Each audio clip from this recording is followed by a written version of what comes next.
नमस्कार प्यारे दर्शकों, मैं आपका ज्योतिष मित्र आदित्य द्विवेदी स्वागत करता हूं आपके अपने YouTube चैनल नक्षत्र तक में। अगर आप अपनी कुंडली का परामर्श चाहते हैं, अपने प्रश्नों के उत्तर चाहते हैं, समस्याओं का समाधान चाहते हैं, खराब ग्रह दशाओं के उपाय जानना चाहते हैं, कुंडली मिलान करवाना चाहते हैं या किसी शुभ मुहूर्त के बारे में जानकारी लेना चाहते हैं तो आप हमारे नंबर पर हमें कॉल कर सकते हैं या व्हाट्सएप मैसेज कर सकते हैं।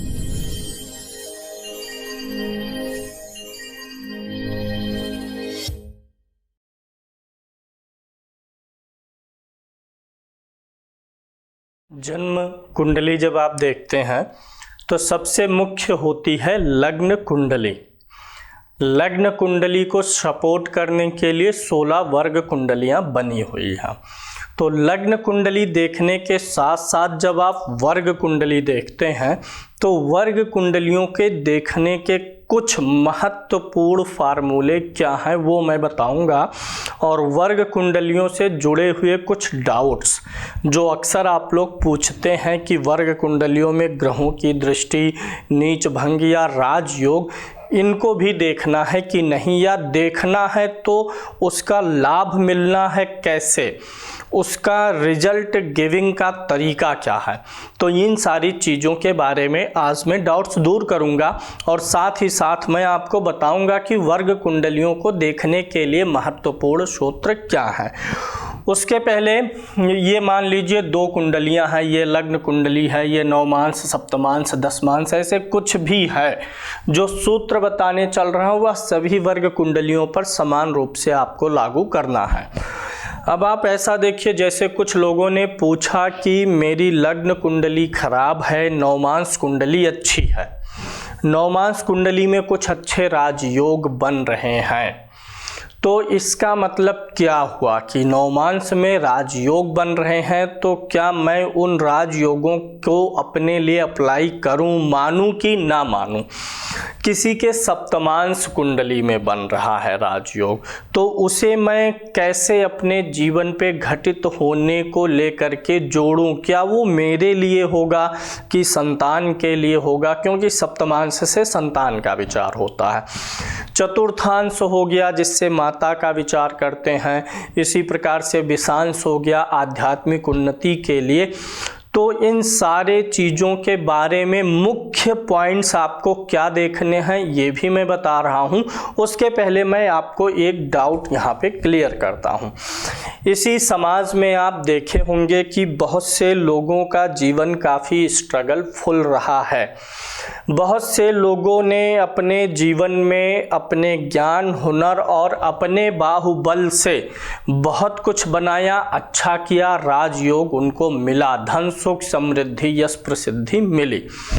कुछ लोगों को क्या हुआ कि उनका अपना स्वयं का मेहनत कम रहा है जीवन में, लेकिन जब उनका विवाह हो गया, विवाह के बाद उनके जीवन में काफ़ी इम्प्रूवमेंट्स आए, उनका दुख और दरिद्रता दूर हुई। वहीं कुछ लोगों को आप देखेंगे कि सारे जीवन स्ट्रगल किए, स्वयं कम पहने, कम खाए, स्वयं के शौक कम पूरा किए, बच्चों पर ध्यान दिया और बाद में बच्चों ने भी उनको सुख नहीं दिया। वहीं कुछ ऐसा देखेंगे कि व्यक्ति तो अपने जीवन में परेशानियों का सामना किया, दुख का, दरिद्रता का, अभाव का, और फाइनेंशियल फ्रीडम लाइफ में नहीं रही, लेकिन बाद में जब उनकी संतान योग्य हुई तो संतान के माध्यम से उनका जीवन सुखमय हो गया, मान सम्मान बढ़ गया, सारी सुख सुविधाएं मिल गई जो अपने पूरे जीवन भर नहीं कर पाए वो संतान से मिल गया। तो अगर किसी व्यक्ति की सप्तमांश कुंडली में राजयोग है तो आप ऐसे समझ लीजिए कि सप्तमांश मतलब संतान होती है। सप्तमांश कुंडली में राजयोग है यानी उस व्यक्ति को जीवन में सुख साधन मिलेगा, जीवन कंफर्ट रहेगा, आएगा, फाइनेंशियल फ्रीडम आएगा तब जब उनके संतान का कैरियर शुरू होगा, यानी संतान के माध्यम से, संतान के कार्यों के माध्यम से उनको राजयोग मिलेगा। सप्तमांश कुंडली अच्छी है तो इसका मतलब यह नहीं कि संतान के जन्मते ही उनका जीवन बेहतर होगा। मतलब यह है सप्तमांश कुंडली का राजयोग संतान के माध्यम से उनके जीवन के दुखों को दूर करेगा। नवमांश कुंडली का राजयोग मतलब पत्नी के माध्यम से जीवन के दुख दूर होंगे, यानी विवाह के बाद जब पत्नी आ जाएगी। अब अगर किसी व्यक्ति का विवाह नहीं हुआ है, उसके लाइफ में लाइफ पार्टनर नहीं है, एक तो बिजनेस पार्टनर है, एक लाइफ पार्टनर है, अलग अलग पार्टनर होते हैं, तो नवमांश कुंडली लाइफ पार्टनर को इंडिकेट करती है।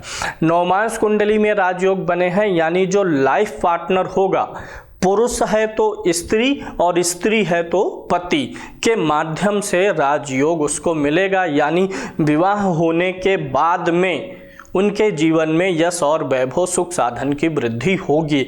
तो जो वर्ग कुंडलियों में राजयोग बने हैं, जिस वर्ग कुंडली में बना है उसी माध्यम से आपके जीवन में सुख साधन समृद्धि आएगी। अब विषांश कुंडली में बना है, आध्यात्मिक उन्नति का है, तो अब वहाँ पे वो आध्यात्मिक उन्नति देती है। अब विषांश कुंडली का जो राजयोग होगा वह आपको धन देगा, वैभव देगा, लग्जरी देगा, मोह माया देगा, ऐसा नहीं है। विषांश कुंडली का राजयोग मतलब हो गया कि आध्यात्मिक जीवन को ऊंचाई पर लेकर के जाएगा। तो इस प्रकार से ही इंटरप्रिटेट आपको करना है। अब जिनका विवाह नहीं हुआ है, जिनके लाइफ पार्टनर नहीं है जीवन में, उनकी नवमांश कुंडली का राजयोग उनको नहीं मिलेगा।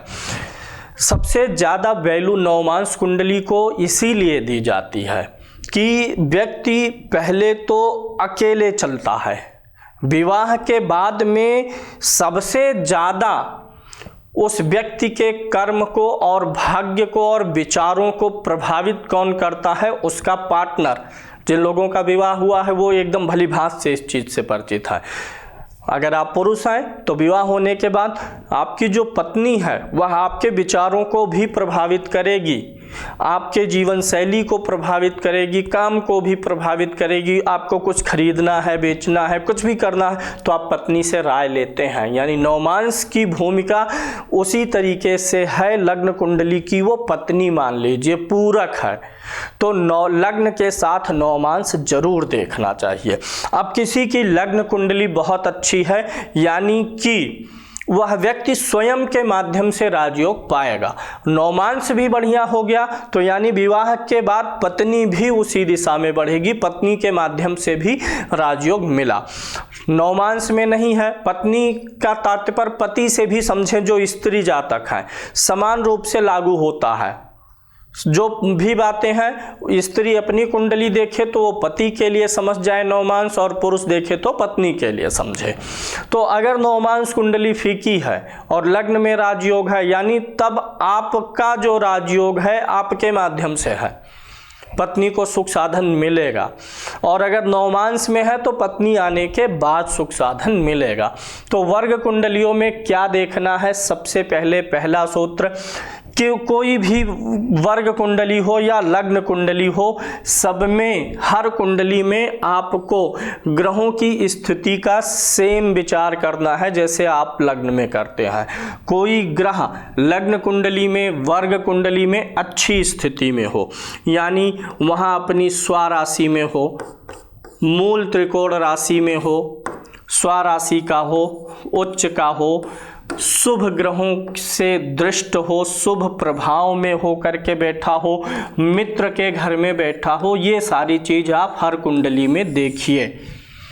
जैसे लगन में ये स्थिति आपने देखी, कोई ग्रह अपने घर का है, उच्च का है, शुभ ग्रह के साथ है, मित्र की राशि में है, तो जिस भाव का स्वामी है और जिस भाव में बैठा है उसका फल अच्छा करेगा। ऐसे ही जब आप सप्तमांश में मान लीजिए देख रहे हैं, सप्तमांश में कोई ग्रह ऐसी स्थिति में होगा तो यानी वह आपके पुत्र को राजयोग, या वह ग्रह आपके पुत्र के लिए अच्छा करेगा। तो ये हर वर्ग कुंडली में आपको देखना है। अब मान लेते हैं कि नवमांश कुंडली में कोई चतुर्थ भाव जो है, इस भाव में कोई ग्रह स्वराशि का बैठा हुआ है, तो यानी आपका जो लाइफ पार्टनर होगा उसको भूमि भवन वाहन के अच्छे सुख का योग है। यानी अगर आपका उनसे विवाह हुआ है और चौथा भाव अच्छा है तो भले ही वो कामकाजी ना हो, आप पुरुष हैं, आपकी पत्नी कामकाजी नहीं है, नौकरी नहीं करती, व्यवसाय नहीं करती, साधारण गृहस्थ हैं, तो भी उनके इस ग्रह के कारण आपकी ही मेहनत से सही भूमि भवन वाहन का सुख मिलेगा।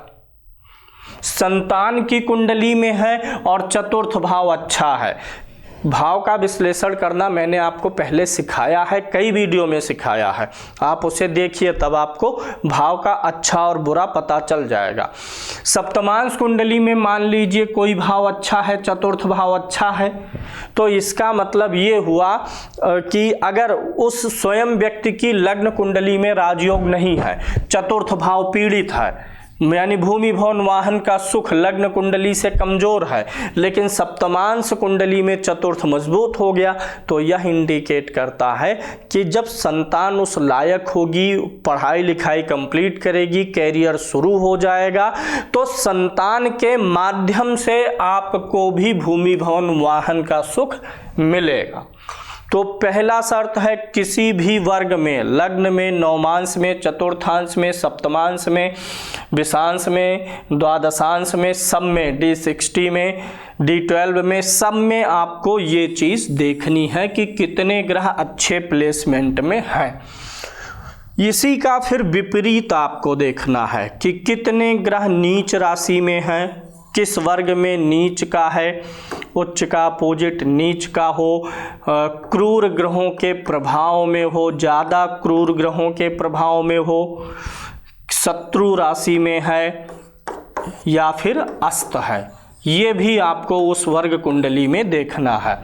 जिस वर्ग कुंडली में जो ग्रह नीच होगा, क्रूर ग्रहों के साथ में होगा या उसकी दृष्टि में होगा, शत्रु राशि में होगा, अस्त होगा, अस्त आपको हमेशा लग्न कुंडली के ही अनुसार देखना है। अगर आपका बुध अस्त है लग्न कुंडली के अनुसार, तो वह बुध आपके सभी वर्गों में अस्त है, ये चीज जाने रहिएगा। तो अगर कोई ग्रह नीच, क्रूर, शत्रु, अस्त इन सब स्थिति में है तो उस वर्ग के उस भाव के फल को बिगाड़ेगा।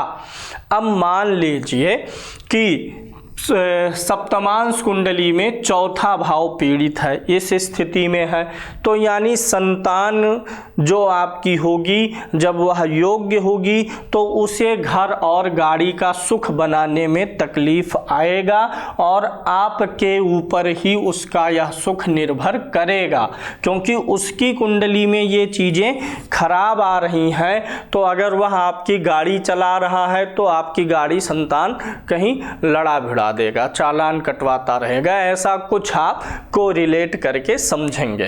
तो हर वर्ग में आपको पहले ये देखिए, दूसरे नंबर पर ये चीज़ देखिए, और फिर हर वर्ग में आपको ये चीज़ देखना है, जैसे हम लगन में देखते हैं कि किस भाव का स्वामी छठे में गया है, आठवें में गया है, 12वें में गया है, तो उस वर्ग कुंडली में भी आपको देखना है कि कौन सा स्वामी 6, 8, 12 में गया हुआ है।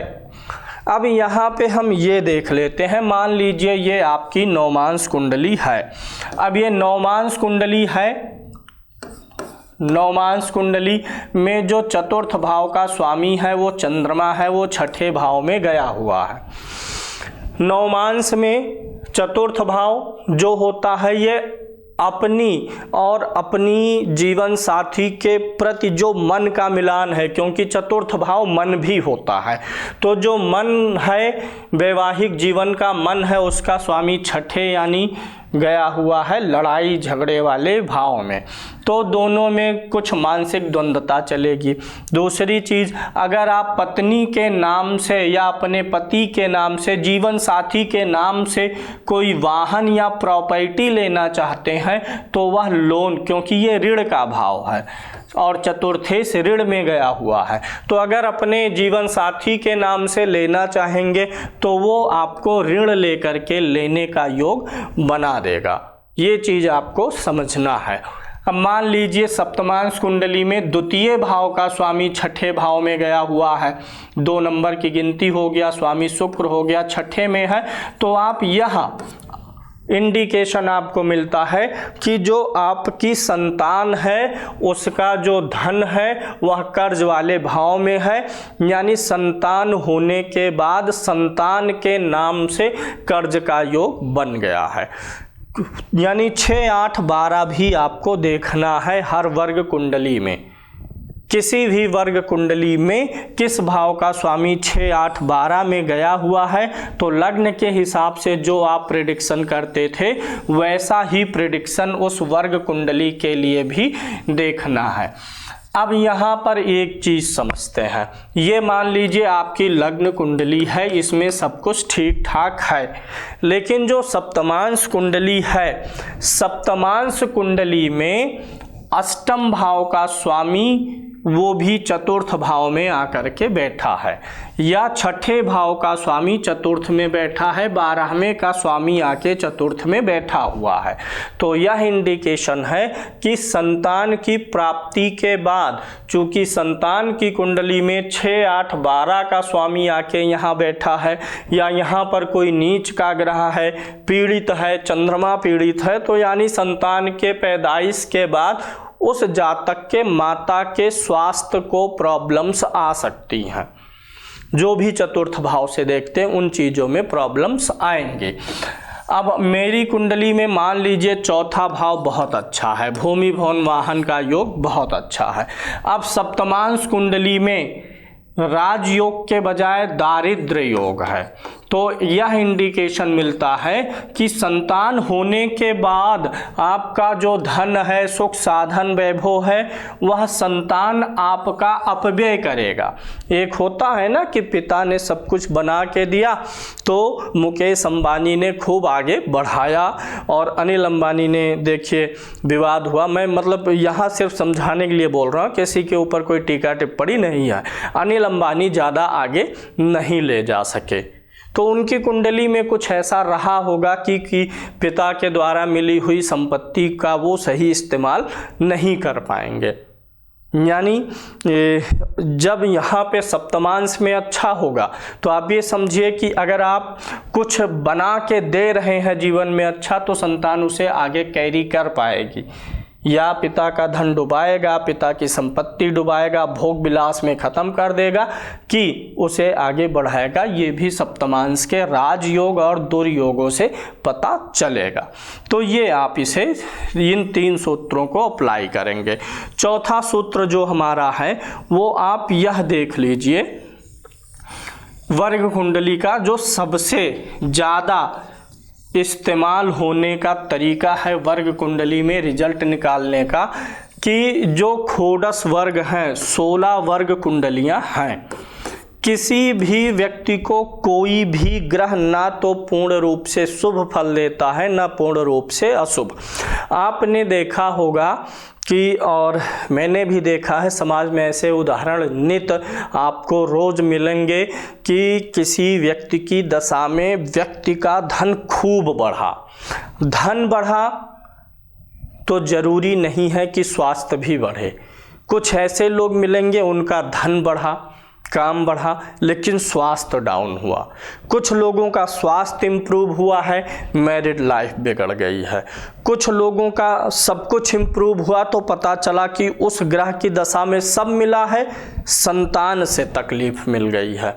यानी जो जीवन के सभी पक्ष हैं, सभी पक्ष मतलब कार्य हो गया, धन हो गया, स्वास्थ्य हो गया, फैमिली हो गई, बच्चे हो गए, मान सम्मान हो गया, किसी ग्रह की दशा में इनमें से कुछ चीज़ें खूब बढ़ती हैं और कुछ चीज़ों से तकलीफ मिलने लगती है।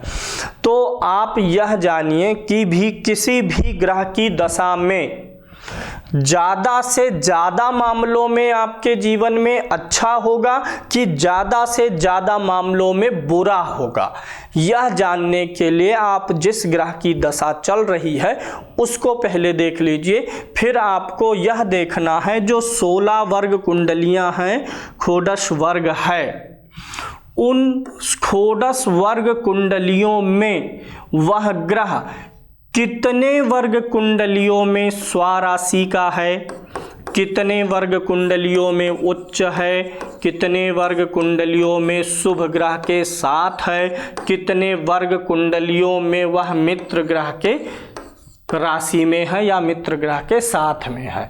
अगर इन 16 वर्ग कुंडलियों में मान लीजिए आप बुध की दशा चल रही है और जानना चाहते हैं कि बुध आपके जीवन के अधिक से अधिक पक्ष में या मामले में अच्छा फल देने वाला है कि ज़्यादातर मामलों में बुरा फल देने वाला है, तो आप इन 16 वर्ग कुंडलियों में बुध की स्थिति देखिए। जितनी अधिक से अधिक कुंडली में, लग्न सहित वर्ग कुंडलियों में जितने में वह अच्छे प्रभाव में होगा, मान लीजिए 16 में से 9 में अच्छा हो गया, तो 16 का आधा कितना होता है, 8। अगर 8 वर्ग कुंडलियों में ग्रह अच्छे मिले हैं तो आप उस ग्रह का अनुमान लगा लीजिए कि इसकी दशा में 8 मतलब आधा, आधा मतलब 50%, यानी इस ग्रह की दशा जीवन में 50% मामलों में अच्छा देने वाली है और 50% मामलों में बुरा देने वाली है। अब मान लीजिए आपकी गुरु की दशा चल रही है, अब आप गुरु को लग्न सहित सभी वर्ग कुंडलियों में देखिए। अब वह गुरु आपको वर्ग कुंडलियों में 12 कुंडलियों में अच्छा मिल गया। 16 में से कितने में अच्छा मिल गया, 12 में।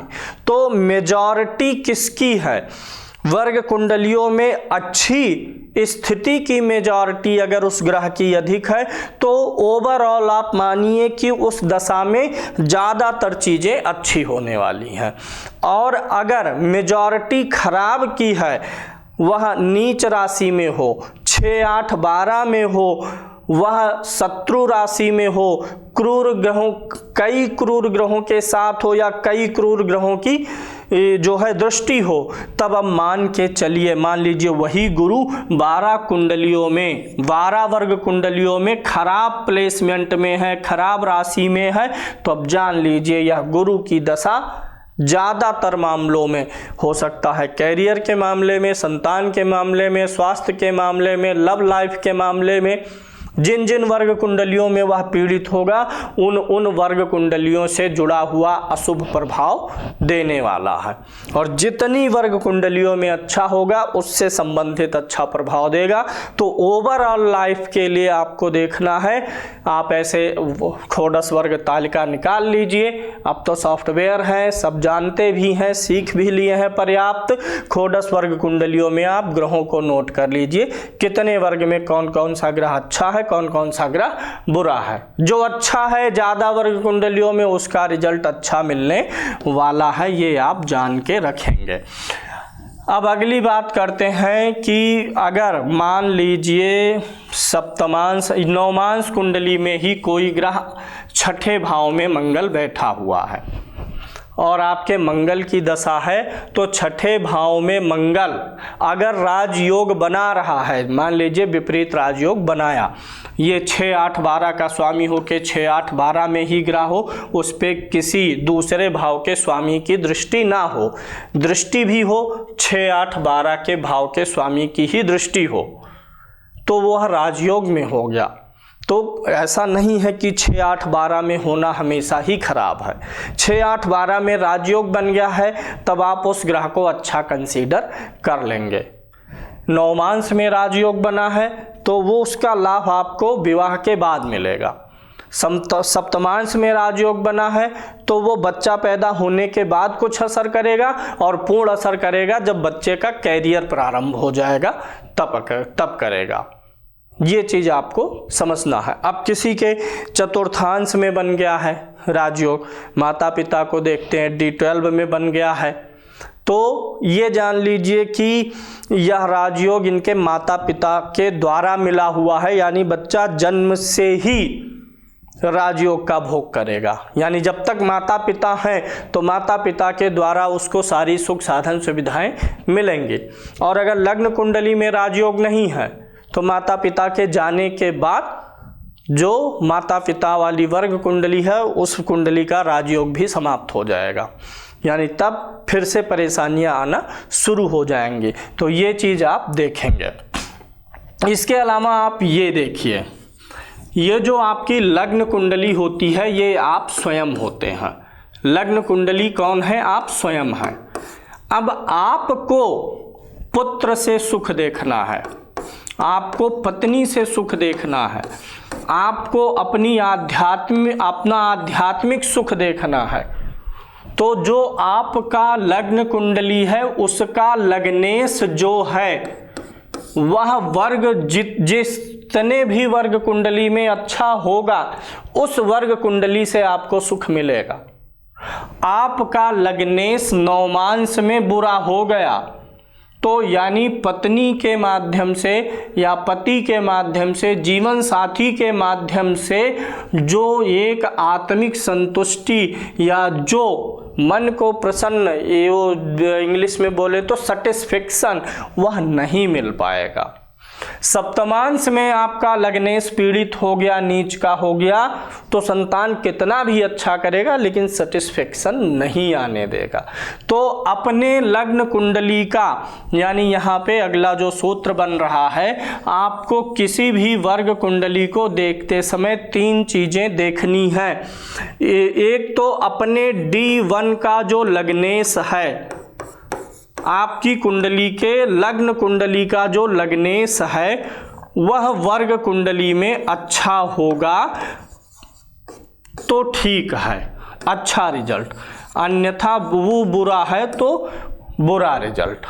किसी भी वर्ग कुंडली का एनालिसिस करते समय अपनी लग्न कुंडली का या जिसकी भी कुंडली देख रहे हैं उसके लग्नेश को उस वर्ग कुंडली में देखना है, उसकी अच्छी बुरी स्थिति। दूसरा क्या देखना है, जो भी वर्ग कुंडली आप देख रहे हैं उस वर्ग कुंडली के वर्गेश यानी लग्न का स्वामी, उस वर्ग कुंडली के लग्नेश को देखना है, वह अच्छी स्थिति में हो। यह this is most important thing to observe in a divisional chart. सबसे महत्वपूर्ण चीज यही है, वर्गेश। किसी भी वर्ग कुंडली में, जैसे ये नवमांश कुंडली है, अब इस नवमांश कुंडली में 7, 8, 9, 10, 11, 12, 1, 2, 3, 4, 5 और 6। अब ये नवमांश अगर मैं मान लूं तो यहाँ पे वर्गेश कौन बनेगा? यही लग्न का स्वामी शुक्र। अगर यह शुक्र लग्नेश कमजोर हुआ, मान लीजिए यहाँ पे शुक्र आ गया, अब तो परम कमजोर हो गया, क्योंकि एक तो प्लेसमेंट 12वें में है, ऊपर से नीच राशि की है। किसी भी वर्ग कुंडली का वर्गेश यानी उस वर्ग का लग्न और लग्नेश अच्छे होते हैं तो उस वर्ग कुंडली से संबंधित सुख आपके जीवन में अच्छा रहेगा। लग्न और लग्नेश ये दोनों पीड़ित हैं तो उस वर्ग कुंडली से संबंधित सुख में बाधा आएगी। लग्न कुंडली आपने किसी की देखी और यहाँ पे आपको मान लीजिए कि लग्न कुंडली में संतान आप देख रहे हैं, लग्न कुंडली से संतान कमजोर नजर आ रहा है, भाव, भावेश, कारक और दृष्टि देखना है। तो इसमें आपने देखा भाव कमजोर है लेकिन भावेश ठीक है, कारक गड़बड़ है, कुछ चीजें अच्छी और बुरी हैं। और फिर आपको यह कंफर्म करना है कि क्या संतान के लिए प्रयास किया जाए, उपाय कराया जाए, लाभ मिलेगा कि नहीं मिलेगा। तो आप क्या करिए कि सप्तमांश कुंडली उस व्यक्ति की जिसके लिए संतान का विचार कर रहे हैं, इसी प्रकार से जीवन साथी का विचार कर रहे हैं, जिस किसी का विचार कर रहे हैं उससे संबंधित वर्ग कुंडली में जाकर के लग्न और लग्नेश को देखिए। लग्न में नीच का ग्रह हो और लग्नेश नीच का हो तो आप बोलिए कि इस चीज से संबंधित सुख मिल पाना बहुत ही मुश्किल है, नहीं मिल पाएगा। यहाँ पे मान लेते हैं सूर्य बैठ गया नीच राशि में और भाव का स्वामी भी नीच का हो गया और ये अब सप्तमांश कुंडली है, तो इनको संतान से, जिसकी भी सप्तमांश कुंडली है, संतान से संबंधित पीड़ा इनको सहनी है। हो सकता है संतान ना होके जो है कम एज में एक्सपायर हो जाए, या फिर हो सकता है कहना नहीं चाहिए, आज का दौर ऐसा है कि लोग पुत्र की आकांक्षा करते हैं और तड़पते रहते हैं, पुत्री हो लेकिन पुत्र के लिए पीड़ित हो, किसी ना किसी चीज से वो पीड़ित कर ही देगा। और अगर ये स्थिति है तो आप बोलिए जिस चीज़ के लिए आप पीड़ित हैं, परेशान हैं, उसका सुख आपकी किस्मत में नहीं बन रहा है। उपाय काम कर गया तो कर गया, उपाय करवाया जा सकता है। तो यानी अगर संतान के लिए उपाय करा रहे हैं तो लग्न कुंडली के पंचम के अलावा साथ साथ सप्तमांश भी देख लीजिए, लग्न लग्नेश देखेंगे और उसका भी पंचम भाव देखेंगे। इसी प्रकार से यानी आपको अपने D1 का लग्नेश देखना है उस वर्ग में वर्गेश को, वर्ग में जो भी वर्ग कुंडली देख रहे हैं उसका लग्न, उसका लग्नेश देखना है।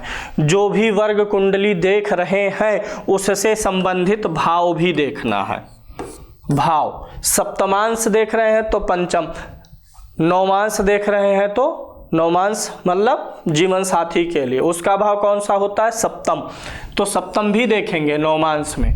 दशमांश अगर देख रहे हैं तो दशमांश में आप क्या देखेंगे, दशम लग्न देखेंगे, पहले दशमांश का लग्नेश भी देखेंगे, फिर उसके बाद दशमांश का दशम भाव भी देखेंगे।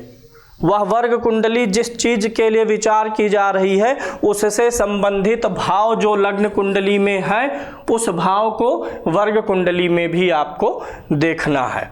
इसके अलावा कारक भी देखना है। जैसे मान लीजिए अगर आप वैवाहिक सुख के लिए देख रहे हैं तो नौमांश कुंडली में लग्न, लग्नेश, सप्तम भाव और विवाह का कारक, दाम्पत्य का कारक शुक्र ग्रह को भी देखेंगे।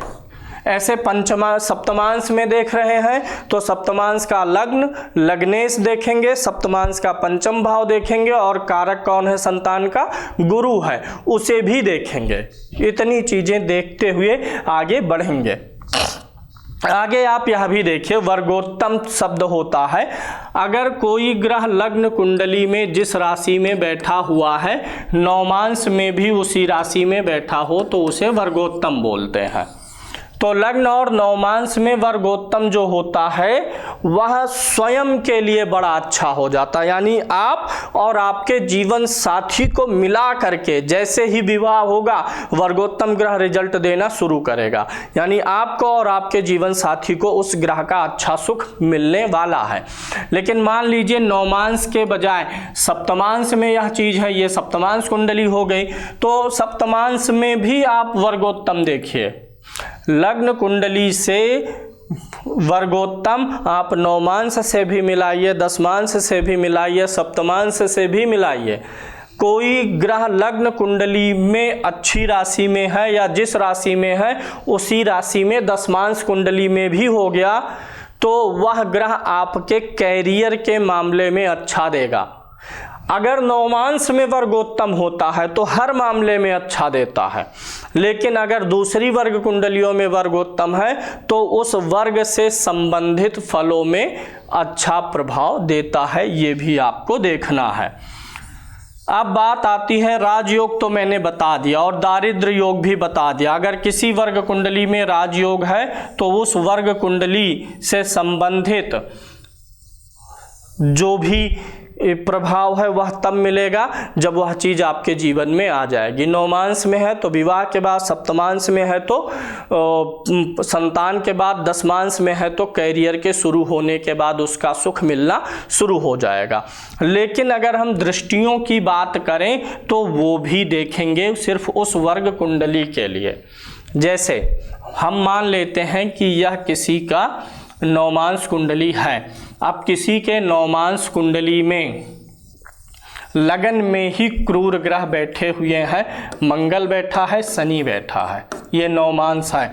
तो आप बोलिए कि आपके जीवन साथी का जो स्वभाव रहेगा वह इतना खराब रहेगा, सबके लिए नहीं, उस व्यक्ति के लिए जिसकी लग्न कुंडली का नवमांश है, उस व्यक्ति के लिए उसका व्यवहार इतना खराब रहेगा कि व्यक्ति उससे पीड़ित हो जाएगा। उसको लगेगा कि मेरा जीवन साथी मुझे टॉर्चर करता है, सही बात नहीं करता, उग्र है, क्रूर है, ऐसा लगेगा। अब दृष्टि भी देखेंगे।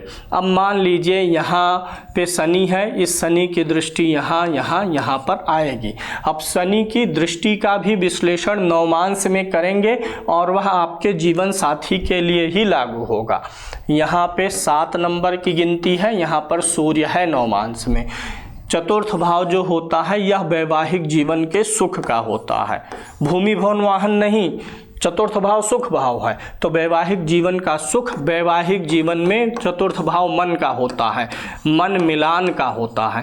अब किसी क्रूर ग्रह की दृष्टि है यहाँ पर सप्तम भाव पे, तो वैवाहिक जीवन का जो एक आपसी सुख है, आपसी मन का मिलान है, वो सब क्रूर ग्रह की दृष्टि के कारण कम होगा। यानी दृष्टि का भी प्रभाव उस वर्ग कुंडली में देखना है, राजयोग भी देखना है, नीच भंग भी देखना है, लेकिन वह लागू होगा सिर्फ उस वर्ग कुंडली के लिए।